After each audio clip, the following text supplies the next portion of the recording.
All right, what's going on, guys? I'm here today. I'm going to give you some of these value plays for Week 7 of the NFL season.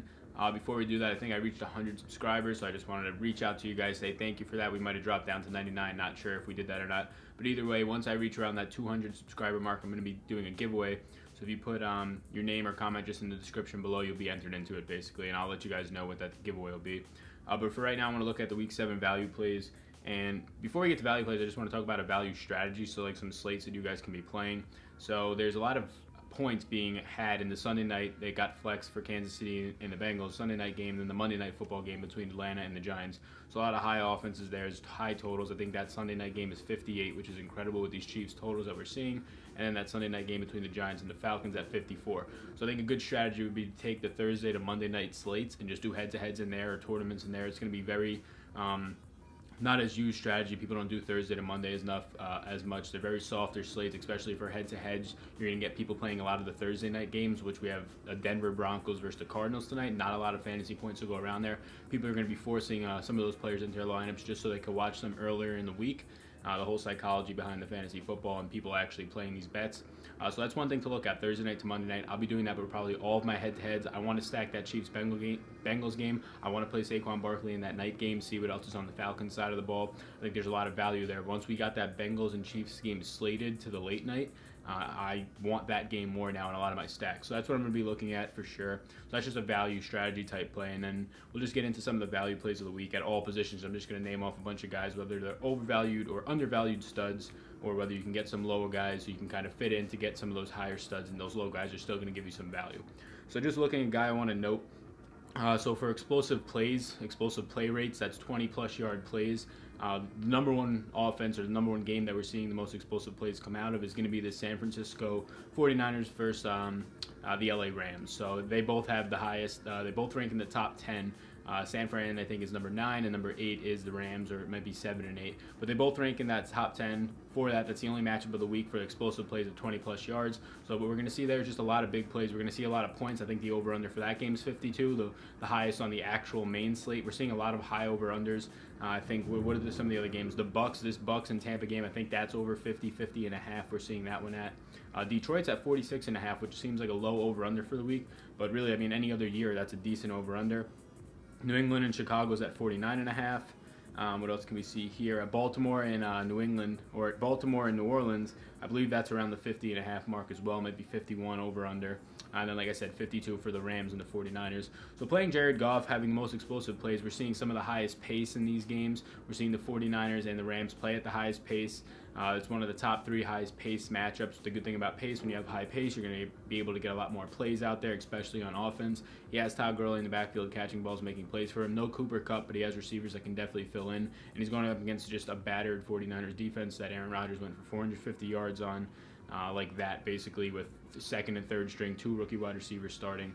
He still has Robert Woods. He has Brandon Cooks coming back, who I love this week. So definitely a value from the standpoint of the matchup. I know it's paying up at quarterback. Definitely a tournament play, maybe not cash for me. But looking at some other guys here, Cam Newton I like just because of his floor. I talked about this in the first look. I put him in my initial first look lineup before we kind of filtered it down a little bit. But yeah, just basically his floor here. I don't really like there's going to be a lot of win in this game. I still believe they're saying win. Yep. You can just see my little highlight there. Don't like the win aspect, but he still has that floor on the ground for you. Maybe that makes him run a little bit more. So I think he's undervalued being under 6K, especially because of his floor. I don't think he should ever go under 6K if his performance isn't dropping off, which, as you see from a fantasy perspective, it definitely isn't. Guy right below him at 5,800, maybe priced up a little bit, but I still think definitely has a lot of value, is Baker Mayfield. Baker Mayfield in a high total game, 50.5 points. This is Tampa Bay defense that we just saw the Falcons shred apart. We've seen the Steelers shred apart. We've seen KC. We've seen everybody shred apart this defense. New Orleans. They've all shredded apart this Tampa Bay secondary. Baker Mayfield throws the ball a ton. He does have weapons out there. David Njoku he's looking at a lot more now. And he has confidence in throwing the ball deep against this secondary that's not that great. Another thing to look at here is also pace. These teams are playing in the highest pace. They're also the 4th highest matchup for explosive plays, both Tampa and Baker, or both Tampa and the Browns. So this is a game with a 50.5 total that you're going to see a lot of passing, basically. You're going to see possibly a shootout. That's what they're predicting from the total standpoint.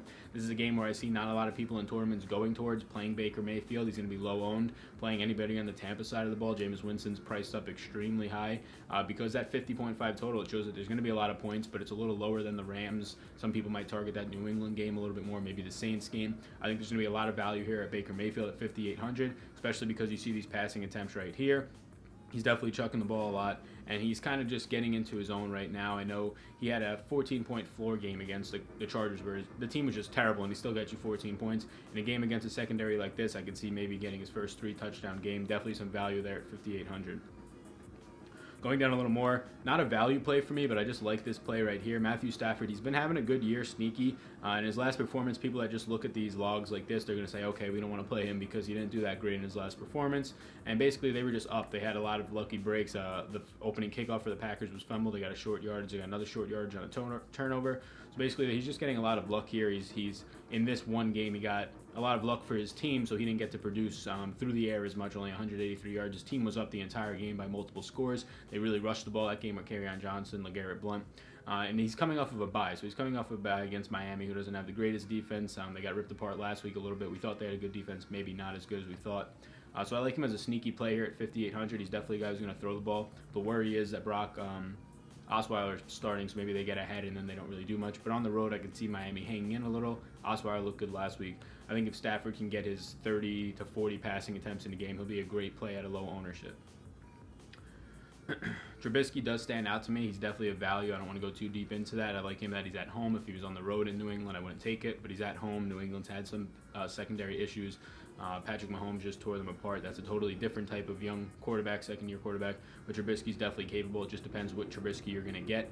In the last 2 weeks, the last 2 games he's played, because there's a bye, he's done extremely well. But will you get this first 2 weeks? That's the risk. I'm not going to play him in any cash. Maybe I'll sprinkle him in tournaments. But he could definitely go off in a total that's 49.5. Again, another huge total, and it's only like the 5th or 6th highest on the slate, which is crazy. And then just sliding down here some more. Joe Flacco, don't want to pass up on Joe Flacco. He's going up against New Orleans secondary. They've just been torched.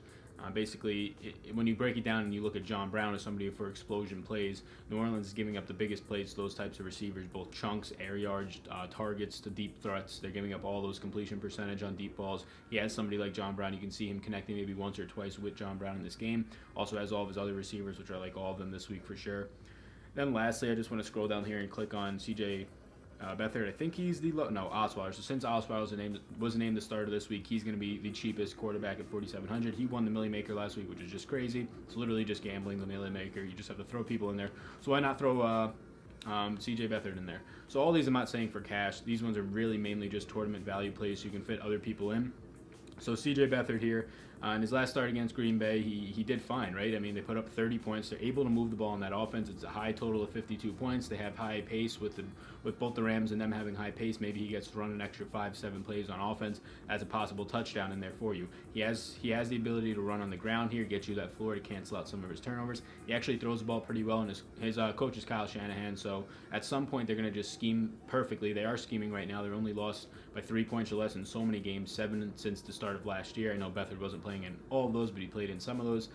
We've seen that he's a competent quarterback at 4,800. He's somebody you could throw in there, build a lineup around, stack him with Goodwin, just use him naked in a tournament and see where you can go from there. So that's where I'm looking at with quarterback right now. Running back, I'm just going to look high up value, and then there's going to be a couple of guys lower down that I think there's some value on, but I just like to pay up, whether it's a tournament or cash for running backs. When you go to the tournaments, the Millie Maker, whatever you're doing, the play action tournaments, whatever you're entering, you're going to see all kinds of running backs in the top three. Cohen slides in there sometimes. It's really just a gamble at that point, but for cash, you just want to put the guys who are going to get all the touches. So if you scroll the way up here, Todd Gurley's going to get all the touches. The man doesn't stop.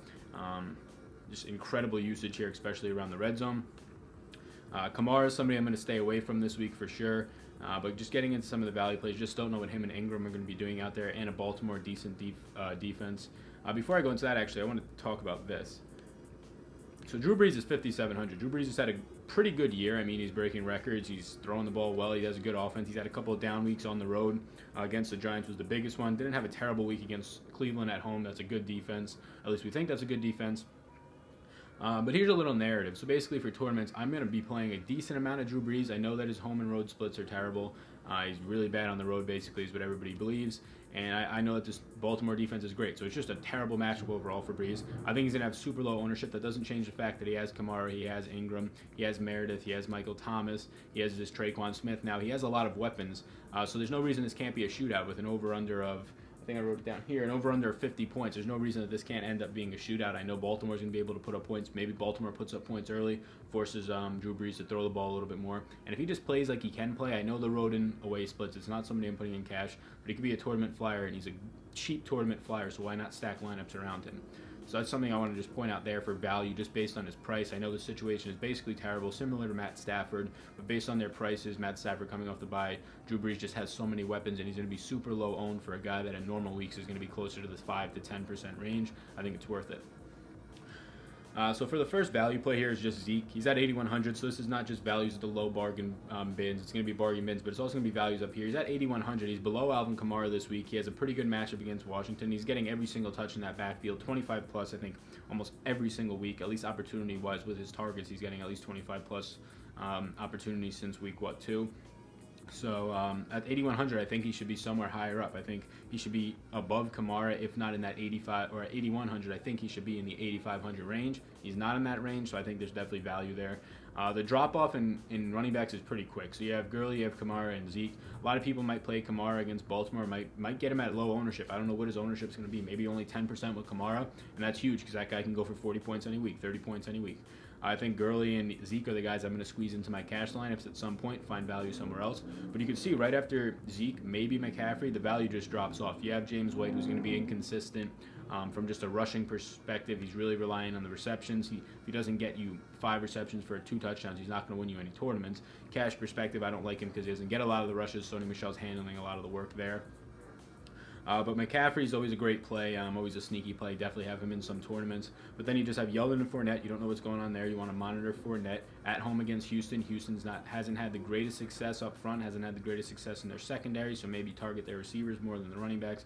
Mark Ingram and Kamara. Ingram could show that he actually has some value, but again, against this matchup, I want to go Breeze if I'm going to throw up a Hail Mary with the running backs or the quarterback in this situation. I'm going to stack around Breeze and then maybe Michael Thomas or Cam Meredith, who's really cheap.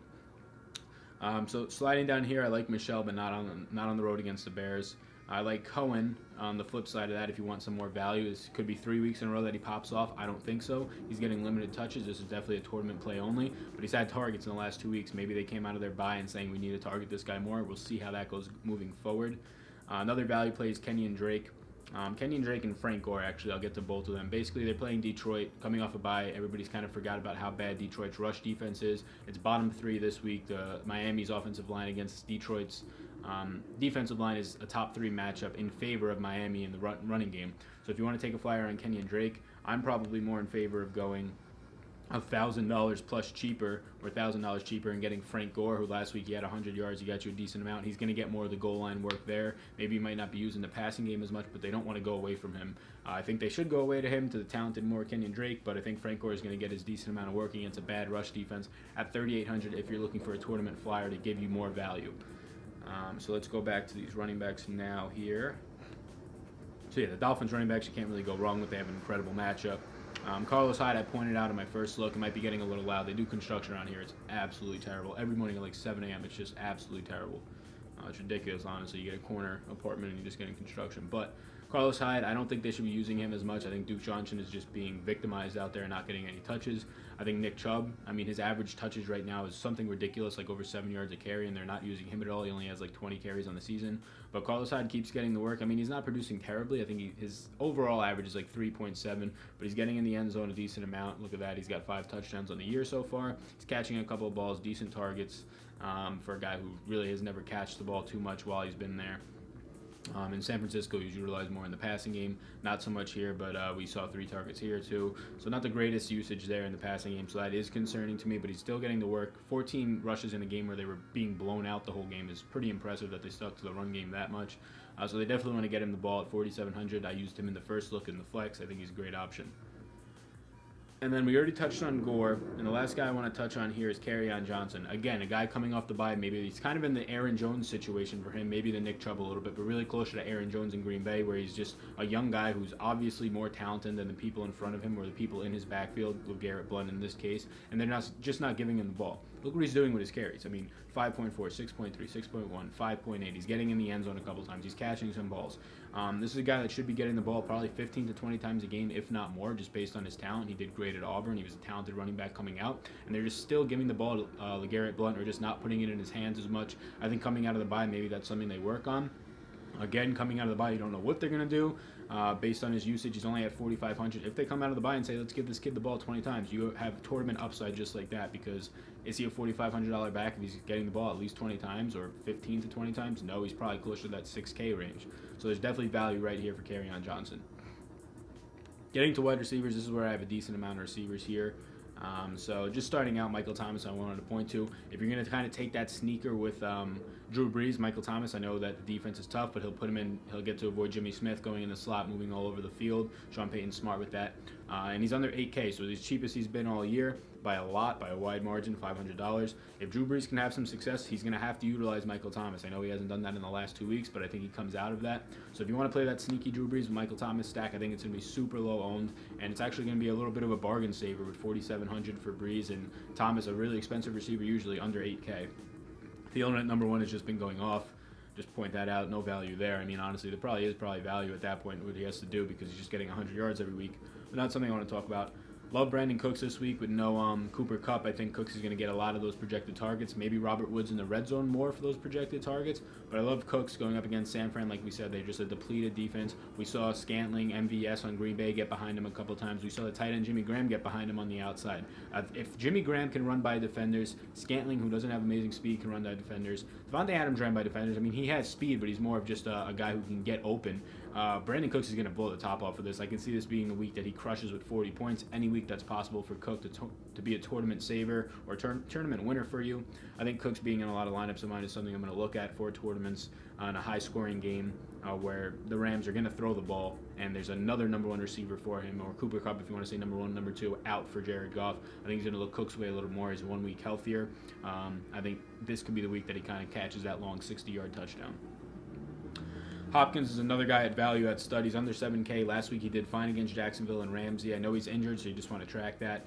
But he just continues to dominate number one wide receivers. Tre'Davious White, maybe didn't dominate him, but he had 17 points against a cornerback that's locking down guys, basically. Byron Jones, who's one of the up-and-coming cornerbacks right now, he just tore him apart. Indianapolis doesn't really have any. He did good against the Jackrabbit. He did decent in New England. I mean, he's a guy who just always tears up number one matchups. If you look back to last year, like I said, with Jacksonville, he had a touchdown in each of those games. I think he had like 70 yards in each of those games.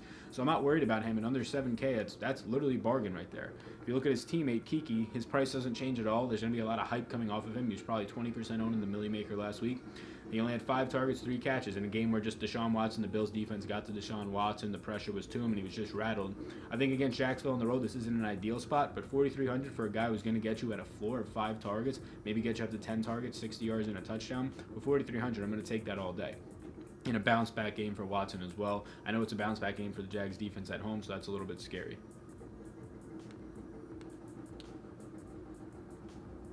Kenny Golladay, and then also on this point, Golden Tate as well, but Kenny Golladay is just a guy who continues to improve at that 6K price range. You might see lower ownership in tournaments. He's still getting targets. He's coming out of the bye. He's catching deep balls. He got tackled on the 1 yard line away from a huge game for Green Bay. He would add over 100 yards and 2 touchdowns. This would have been closer to 30. So that's somebody to keep an eye on, somebody that I'm definitely playing with my stacks. I'm going to go Golladay over Jones, probably over Tate, maybe sprinkle on Tate a little bit. We have Cooper Kupp, who's out this week. This gets to the Browns. So the Browns at a 50, or not the Browns, the Ravens at a 50 over/under. All their wide receivers are on the table for me right now. I know Willie Snead's in that revenge situation. I saw he said there was some like bad blood when he left or whatever. He felt like he wasn't needed there. So I buy that a little bit, the revenge narrative. I don't buy it too much. If there is some bad blood, maybe he wants to kind of show them up. But it's Willie Snead, so I don't know how much he's going to be able to do that. But again, he's a slot receiver against the Saints, who have been terrible against the number 2 and number 3 receivers on that team. I think John Brown is another guy who can take the top off of defense. Like I said, giving up like top 3 in explosive plays are the Saints this year. John Brown's number one in explosive plays, number one in deep targets, number one in air yards in the NFL, number one in touchdowns that are deep right now.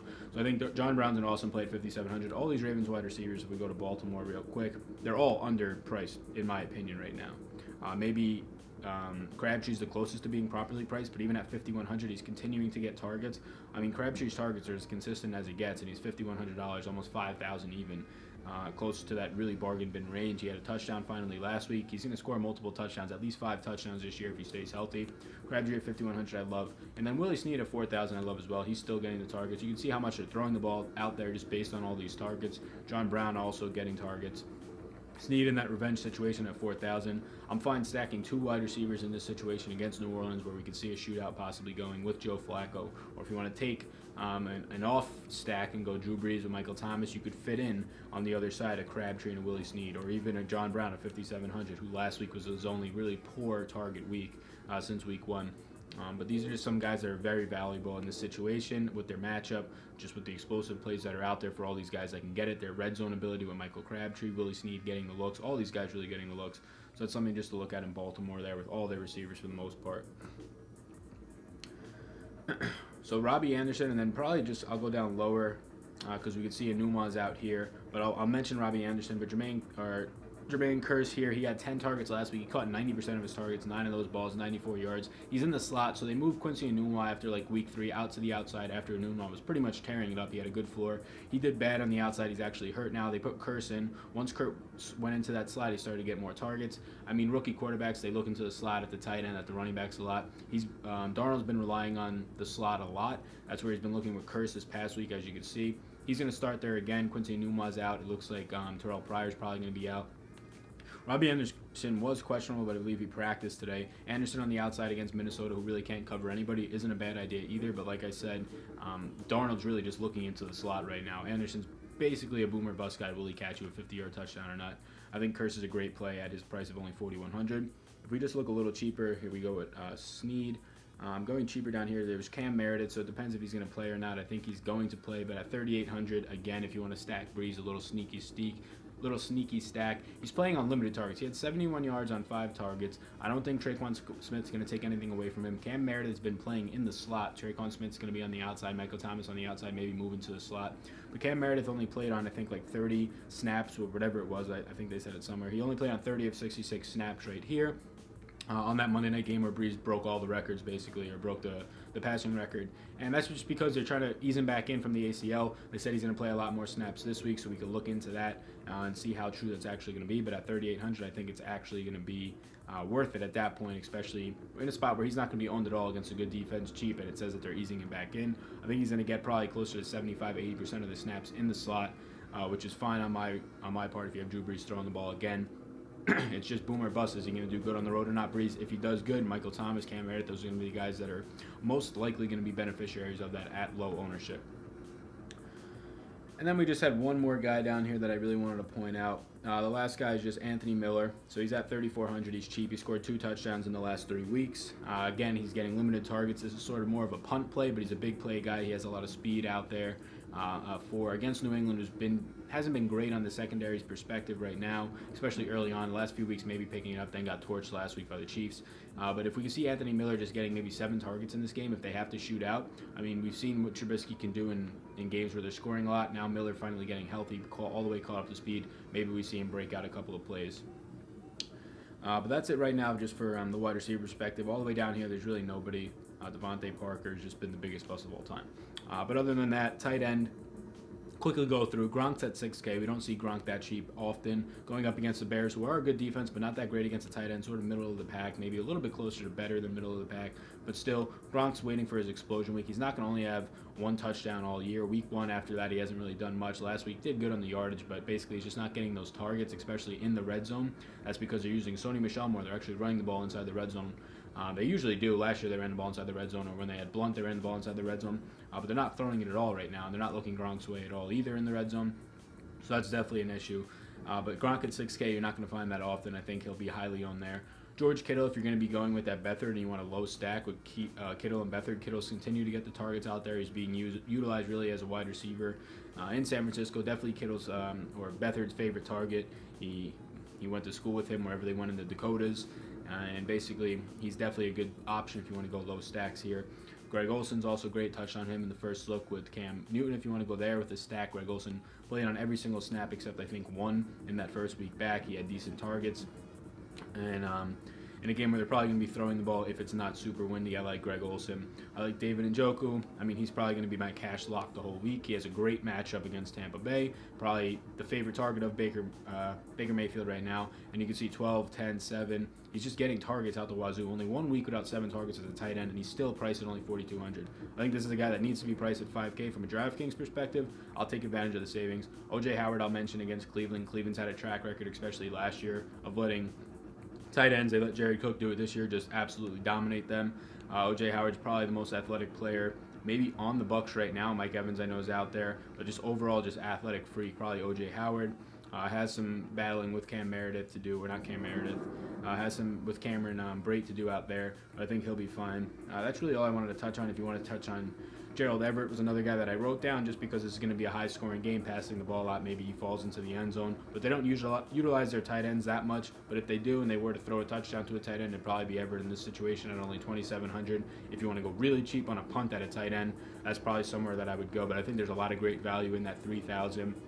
And just barely over 4,000 in this range right here. Even Trey Burton, but he's getting very limited opportunities. He's just scoring on them, which is keeping him afloat. But I would stick more towards the Olsen and the David Njoku. Doyle just can't get healthy. Jordan Reed's always a sneaky play. His salary's coming down. He had the targets, but he's just not. They're just not converting to him. They're not putting him in on a lot of snaps, even though he's healthy. They're still working him back, being very careful with him. And they're not using him in the red zone. They're really not even getting in the red zone too much. But so that's all I'm going to do with value there. Defense, like I said, I really don't care about defense too much. I'm just going to go all the way down here, probably play the Bills because in a lot of my tournaments because they're cheap one and they're playing Luck, who throws the ball a ton. They lead the league, the Colts, in pace right now. They're number one in overall pace, how quick they play on offense. And Luck just throwing the ball. That's why he's throwing the ball so much. Not just because they're down in these games and they don't have a running game, but because they're running probably 6 more plays than anybody else in the league, or 3, 4 more plays. So they're throwing it 4 or 5 more times a single game. When Luck throws the ball a lot, he's going to have turnovers. The Bills have been doing decent. They're getting a lot of pressure. They did it last week with 7 sacks. I think they're a decent play this week. That's just value just based on price and the situation in general. I like to pay down for defenses. But, yeah, so I really like sneaky Matt Stafford coming off a bye. He's a great quarterback, but his last game was kind of deceiving because his team was ahead the whole time. So it looks like he had a bad game, but really that's just the way they utilized it. And I like Drew Brees going on the road. I know you don't play Drew Brees on the road, definitely not in cash lineups, but in tournaments I think there's a lot of value there. So those are just some of my value plays. Like I said, I think we hit 100 subscribers. If we hit 200 subscribers, if you comment on this video, I'll come back and I'll give a prize. Now that I'm thinking about it, maybe I'll just Venmo you guys or send you guys PayPal, whatever it might be, however you use it. An entry to the Millie Maker or an entry to one of these tournaments just to show my appreciation for you guys subscribing, supporting the channel. If we can get this video to 25 likes, that'd be awesome. I think the other one's at like 17 or 18 in like 2 days, which is great. So I appreciate it. We're at 100 subscribers. We're going to get all the way up to 1,000 subscribers maybe in the next few months. I appreciate it, though. Enjoy the week. Enjoy the Thursday night game tonight. Good luck this weekend, guys. And my name's Sal. Peace.